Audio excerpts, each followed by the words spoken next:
안녕하세요. 오늘은 2월 17일이고요. 우리가 함께 읽을 말씀은 잠언 12장 말씀입니다. 훈계를 좋아하는 자는 지식을 좋아하거니와 징계를 싫어하는 자는 짐승과 같으니라.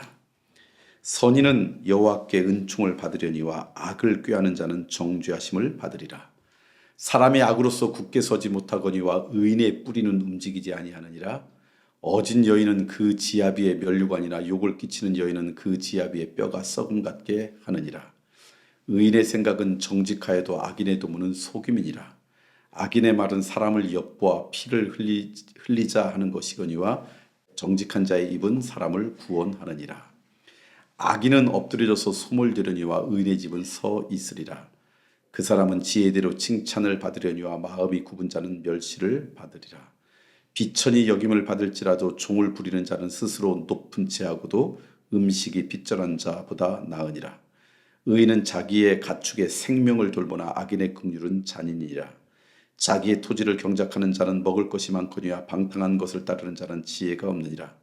악인은 불의의 이익을 탐하나 의인은 그 뿌리로 말미암아 결실하느니라.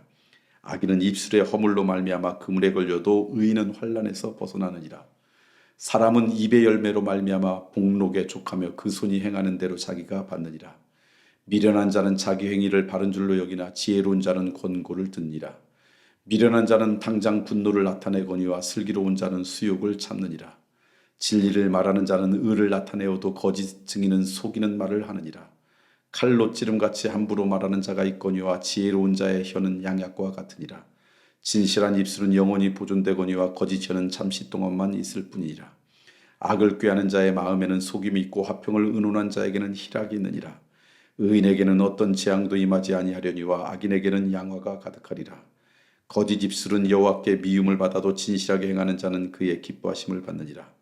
슬기로운 자는 지식을 감추어도 미련한 자의 마음은 미련한 것을 전파하느니라. 부지런한 자의 손은 사람을 다스리게 되어도 게으른 자는 불임을 받느니라.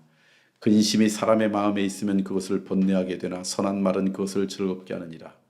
의인은 그 이웃의 인도자가 되나 악인의 소행은 자신을 미혹하느니라. 게으른 자는 그 잡을 것도 사냥하지 아니하나니 사람의 부귀는 부지런한 것이니라. 공의로운 길에 생명이 있나니 그 길에는 사망이 없느니라. 우리 잠언 12장 말씀을 여러분과 함께 나누었습니다. 먼저 오늘 말씀 보니까 이렇게 이야기해요. 훈계를 좋아하는 자는 지식을 좋아하거니와 징계를 싫어하는 자는 짐승과 같다. 무슨 얘기냐면 지혜로운 자는 다른 사람의 이야기하는 것도 귀 기울일 줄 안다. 그런데 정말 어리석은 자는 어떤 사람이냐? 다른 사람의 조언이나 다른 사람의 마음에 귀 기울이지 않는다. 이런 이야기죠. 다른 사람 말에 귀 기울이지 않는다는 얘기는 교만하다는 이야기예요. 자기가 늘 자기의 삶의 기준이라는 것이죠. 자기가 옳다라고 하는 자기 의로움에 빠져 살아간다는 것이죠. 그러니까 그런 인생은 미련한 인생일 수밖에 없어요. 우리가 어떻게 완전합니까? 완벽합니까? 늘 부족하죠. 그런 겸손한 사람은 그래서 다른 사람의 이야기에 경청할 줄 아는 것이죠. 그래서 지혜로운 것 같습니다. 우리 속담에 그런 거 있죠. 종이도 서로 맞들면 훨씬 가볍다 그랬나요? 그러니까 다른 사람의 이야기를 귀 기울이고 경청하면 훨씬 지혜로운 선택과 결정도 내릴 수 있는 인생이 되는 것이죠. 그런 인생으로 우리가 살아가면 참 좋겠다. 두 번째는 오늘 말씀 보니까 의인과 악인을 다양하게 표현하는데 기본적으로 의인은 뭐냐면 생명이 살아나요. 그것이 좋은 일이 벌어지고요. 회복이 일어나요. 근데 악인은 뭐냐? 그곳에서는요. 뭐가 생명이 죽어요. 생명이 파멸돼요. 예를 들면 가축의 생명도 돌보지만 다른 악인은요. 아주 그냥 잔인한다거나 또 악인의 말은 피를 흘리나 다른 사람은 구원하거나 여러 가지 표현이 있지만 결국 지혜로운 자를 통해서는 생명이 회복돼요. 지혜로운 자를 통해서는 그것이 조금 더 밝아져요. 마음이 회복돼요. 근데 악인은요. 마음에 더 어둠이 와요. 생명도 가볍게 여겨요. 그러니까 어떤 게 지혜로운 사람이고 어떤 게 어리석은 사람인가 악인인지는 우리는 알 수 있어요. 여러분을 통해 그것이 좀 더 밝아지고 조금 더 좋아지고 조금 더 기쁨이 커지고 조금 더 그 마음의 근심이 덜어지고 회복이 된다면 그것은 지혜로운 인생으로 살아가는 삶의 흔적일 거예요. 악인은 그 삶을 통해서 그 마음이 더 어두워지고요. 근심이 많아지고 걱정 위에 더 걱정을 더하게 되고 누군가의 생명을 귀하게 여기지 않고 그렇다 그러면 그건 악인의 모습이죠. 저는 여러분이 지혜로운 모습으로 살아가면 참 좋겠다.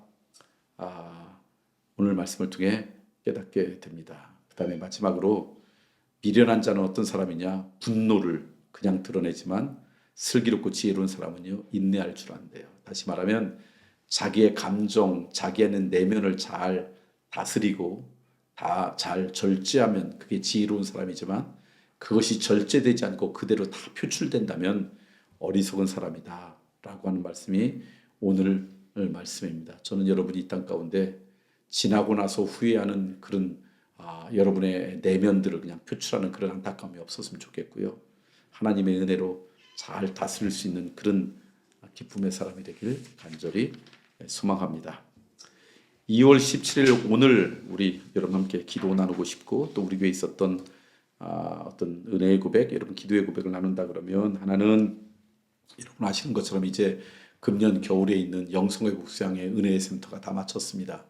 지난주에는 4, 5, 60대 그리고 지난주에는 2, 30, 40대에 함께 했죠. 여러분 주일날 예배 드리는 가운데 함께 특송을 들어서 알겠지만 저희 교회 젊은이들이 참 좋은 시간 보내고 왔습니다. 기쁜 시간 보내고 왔죠. 젊었을 때 그렇게 예수님과 조금 더 가까이 갈 수 있는 결단을 했다는 게 얼마나 감사한지요. 저희 교회 또 그렇게 함께 할 수 있는 젊은이들이 있다는 게 얼마나 기뻤는지 모릅니다. 그 중에 어느 시간에는 섬기는 자와 또 참여한 자들이 함께 모여서 하나님 앞에 그냥 경배를 드리고 함께 예배 드리고 또 함께 주님 앞에 우리의 믿음을 고백하는 시간이 있는데 그때는 섬기고 참여한 자들이 한 200여 명이 왔는데 저희 교회 이렇게 젊은이들이 하나님 앞에 이렇게 기쁨으로 춤추며 찬양하는 모습을 본다는 게 참 기뻤습니다. 젊었을 때 새벽이 있을 것 같은 그들이 그리스도의 복음 가운데 걸어가려고 그렇게 애쓰는 모습이 있다는 거 정말 감사한 일이었습니다. 이번 겨울에 영성회복 수양을 위해서 기도해 주신 여러분께 감사드리고요. 무엇보다도 섬긴 분들이 있습니다. 그분 귀하죠. 휴가를 내고 시간을 내서 그 여러 섬김의 자리에 참여했던 분들도 정말 감사드리고 주님의 은혜와 사랑이 더 충만하길 기도하겠습니다. 그리고 무엇보다도 참여한 사람에게도 그 믿음의 고백이 좀 더 오래 지속될 수 있도록 주님의 돌보심이 그들의 인생 가운데 있었으면 좋겠습니다. 그리고 주일날 지지난주에는 그런 얘기를 말씀드렸어요. 청소년들을 위한 대전의 어와나가 개학되었다 그러는데 세종에서도 어제부터 청소년들의 제자훈련이 시작되었어요. 청소년들 제일 유혹이 쉽고 사춘기 아이들인데 그래도 하나님의 말씀을 외우고 또 하나님의 말씀대로 가르침을 받고 그 결심을 하는 일들이 있다는 것도 감사하죠. 우리 청소년들 위해서도 여러분 기도해 주면 좋겠습니다. 오늘 하루도 여러분에게 기쁘고 감사한 주님의 돌보심이 있는 하루가 되길 소망합니다.